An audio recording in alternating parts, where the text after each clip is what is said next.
అందరికీ హాయ్ అండి. ఒక చిన్న విషయం మాట్లాడడానికి వచ్చాను. సుగాలి ప్రీతి అమ్మగారిని నేను ఒకటే అడగదలుచుకున్నాను. అమ్మా, మీరు మీ పాప గురించి ఎప్పటినుంచో పోరాడుతున్నారు. కనీసం ఏ గవర్నమెంట్ అయినా దాని గురించి ఎప్పుడైనా స్పందించిందా అమ్మా? ఎప్పుడైతే పవన్ కళ్యాణ్ గారు మీ ఇష్యూని రైజ్ చేశారో అప్పుడే సుగాలి ప్రీతికి ఇంత అన్యాయం జరిగిందని అందరికీ తెలిసిందే. ఎప్పుడైతే పవన్ కళ్యాణ్ గారు ఆ ఇష్యూని రైజ్ చేశారో అప్పుడే ఆ గవర్నమెంట్ స్పందించి మీ ఆయనకు ఒక ఉద్యోగం, మీకు కొంత భూమి ఇవ్వటం జరిగింది. ఆ గవర్నమెంట్ పవన్ కళ్యాణ్ గారు రాకముందే మీకు అవన్నీ చేసుంటే ఆ గవర్నమెంట్కి మీ మీద ప్రేమ ఉన్నట్టు అమ్మ. ఎప్పుడైతే పవన్ కళ్యాణ్ గారు రైజ్ చేయడం వల్ల అవన్నీ మీకు చేశారో అంటే పవన్ కళ్యాణ్ గారు అంటే ఆ భయం ఉన్నట్టమ్మా. ఇంత చిన్న లాజిక్ మీరు ఎలా మిస్ అయ్యారు అనేది నాకు అర్థం కాలేదు. అంటే పవన్ కళ్యాణ్ గారి ప్రోద్బలంతోనే అది సిబిఐ ఎంక్వైరీ దాకా వెళ్ళింది. ఛార్జ్ షీట్లో పేర్లు మార్చేసి సిబిఐ వాళ్ళకు కూడా అంతు చిక్కనటువంటి అలాంటి కేసు గురించి ఇంకా పవన్ కళ్యాణ్ గారు ఇంకెంతకాలం పోరాడతారమ్మా? మీరైనా ఆలోచించాలి. అలాంటి పవన్ కళ్యాణ్ గారిని పట్టుకొని ఓట్ల కోసం ఈ ఇష్యూని వాడుకున్నారు. ఆ మాట నీకు ఎలా అనిపించిందమ్మా తల్లి? అసలు ఎవరికి అర్థం కాలేదు. ఓట్ల కోసం పవన్ కళ్యాణ్ గారిని ఇష్యూని వాడుకుంటున్నారా? అరే, తన నెలకి తనకు వస్తున్న జీతంలో ఒక్క రూపాయి కూడా తీసుకోకుండా వస్తున్న ప్రతి రూపాయిని పిఠాపురంలో ఉన్న అనాథ పిల్లలకి పంపిస్తున్నటువంటి పవన్ కళ్యాణ్ గారు ఓట్ల కోసం ఒక ఇష్యూని వాడుకుంటారా?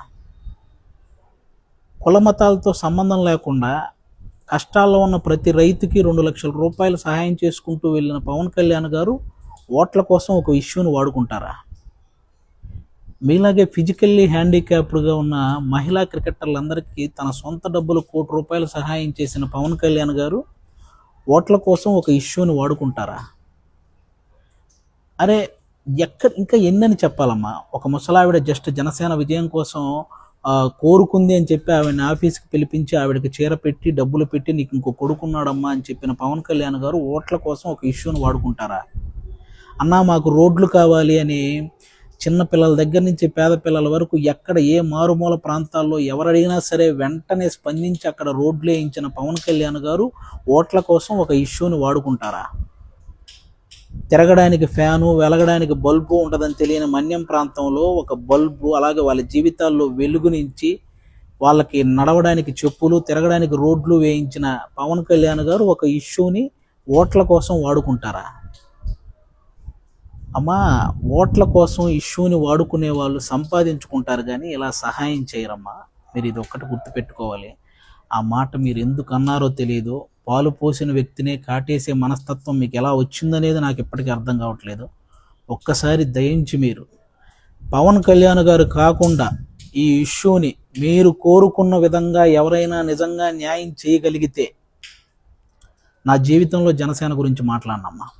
మీరు పక్కన వాళ్ళ మాటలు విని పవన్ కళ్యాణ్ గారిని విమర్శించడం ఆపేస్తే బెటర్ అని నా ఫీలింగ్ అమ్మా.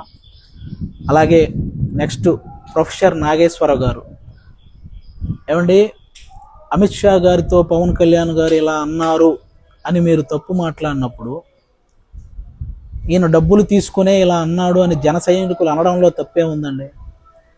అయినా ఇది రేడియో కాలం కాదండి. మీరు ఏదైనా చెప్తే అది వినుకుంటూ మేమేం మాట్లాడకుండా కొట్టుకుంటూ వెళ్ళడానికి సోషల్ మీడియా కాలం. కంపల్సరీ మీరు విశ్లేషిస్తే దాని మీద విశ్లేషించడానికి అందరూ రెడీగా ఉంటారండి. కాబట్టి ఈ విశ్లేషణ అనేది మీరు కూడా అది తప్పు అవడం వల్లే కదా మీరు మీ మాటలను విత్డ్రా చేసుకున్నారు. మరి తప్పు చేసిన తర్వాత కూడా మళ్ళీ ఇంకా డిబేట్లు, డిస్కషన్లు ఏంటండి? పవన్ కళ్యాణ్ గారి విషయంలో మీరు మాట్లాడింది తప్పు, మ్యాటర్ ఓవర్. మీరు తప్పు చేసినా కూడా ఆయన అంటే నాకు ఇంకా గౌరవం ఉంది అని అన్న పవన్ కళ్యాణ్ గారు గొప్ప వాళ్ళ, తప్పు చేసి కూడా ఇంకా పవన్ కళ్యాణ్ గారి మీద అందరినీ కూర్చోబెట్టి తిట్టిస్తున్న మీరు గొప్ప వాళ్ళ? ఒకసారి ఆలోచించండి. ఎందుకంటే ఆ వ్యక్తిని విమర్శించినప్పుడు లేకపోతే ఆ వ్యక్తి గురించి తప్పుగా మాట్లాడినప్పుడు ఆయన అభిమానించిన వాళ్ళు ఆటోమేటిక్గా రియాక్ట్ అవుతారు. అందరినీ ఆపలేం కదా, అందరూ ఆయనలాగా ఉండరు కదా. కాబట్టి ఇది ఒకసారి మీరు ఆలోచించాలని మనస్ఫూర్తిగా కోరుకుంటున్నాను. ఇంకా అంబటి రాంబాబు గారు, పేరు నాని గారు, ఇంకా కాపు కులానికి సంబంధించిన కొంతమంది వ్యక్తులు మాట్లాడితే పవన్ కళ్యాణ్ గారు కాపు కులాన్ని తాకట్టు పెట్టాడు అంటుంటారు. అయ్యా, ఇన్నేళ్ల రాజకీయ చరిత్రలో కాపు కులం నుంచి పవన్ కళ్యాణ్ గారి లాంటి స్థాయికి ఎదిగిన వ్యక్తి ఒక్కరైనా ఉన్నారా? ఈరోజు ఆంధ్రప్రదేశ్ని చంద్రబాబు నాయుడు గారితో పాటు ఈక్వల్గా పరిపాలిస్తున్న పవన్ కళ్యాణ్ గారు అంటే కాపు కులాన్ని తాకట్టు పెట్టినట్ట, కాపు కులాన్ని నిలబెట్టినట్ట? అయినా దేశాన్ని గురించి పాటుపడుతున్న వ్యక్తికి ఒక కులాన్ని అంటగట్టడం ఎంతవరకు కరెక్టు? అసలు కులానికో మతానికో అలా అలా ఆ పిచ్చి ఉన్న వ్యక్తి అతను. అందరినీ సమానంగా చూసే వ్యక్తి, అన్ని కులాలని అన్ని మతాలని తన వెంట నడపాలనే వ్యక్తి. ఆయన సనాతన ధర్మం అనేది హిందూ ధర్మాన్ని ప్రేమిస్తున్నట్టు, ఇతర ధర్మాలని గౌరవిస్తున్నట్టు, అంతేగాని ఓన్లీ హిందువుల్ని వెనకేసుకొస్తున్నట్టు కాదు. ఆయన చుట్టూ ఎంతమంది క్రైస్తవ మతానికి చెందిన వాళ్ళు, ఎంతమంది ముస్లిం మతానికి చెందిన వాళ్ళు ఉంటారో నాకు తెలుసు. వాళ్ళందరికీ ఆయన ఎంత వాల్యూ ఇస్తాడో నాకు తెలుసు. వాళ్ళందరినీ ఎంత ఎంకరేజ్ చేస్తాడో.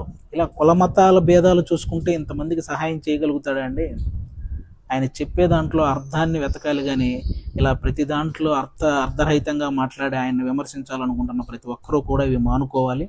ఎందుకంటే మీ ఇష్యూ హైలైట్ అవ్వడానికి, లేకపోతే మీరు హైలైట్ అవ్వడానికి పవన్ కళ్యాణ్ గారిని సాఫ్ట్ టార్గెట్ చేస్తున్న ప్రతి ఒక్కరికి ఒకటే చెప్పదలుచుకున్నాను, ఇలాంటివి చేస్తే కనీసం మీ ఇంట్లో వాళ్ళు కూడా మిమ్మల్ని అసహించుకుంటారు. కాబట్టి ఇవి మానుకోండి. Thank you.